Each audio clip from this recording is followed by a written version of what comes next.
Evening ஆயிட்டாலே ஏதாவது snacks சாப்பிடணும் போல தோணுது. அதனால ஹெல்த்தியா ஏதாவது பண்ணி சாப்பிடலாம்னு கோதுமை போலி தான் ட்ரை பண்ணேன். சூப்பரா வந்துச்சு. வாங்க எப்படி பண்ணலாம்னு பார்க்கலாம்.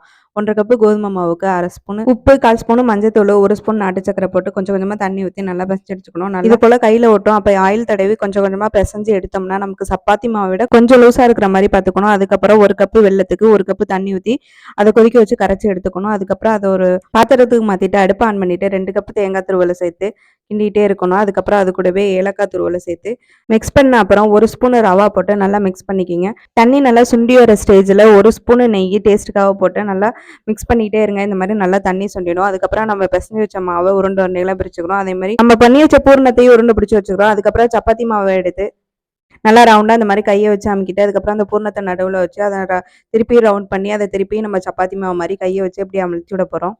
இந்த மாதிரி கையை வச்சு நல்லா அமுக்கி ரவுண்ட் பண்ணி எண்ணெயில் போட்டு எடுத்தோம்னா நமக்கு தேவையான கோதுமை போலி ரெடி. ட்ரை பண்ணிட்டு சொல்லுங்கள்.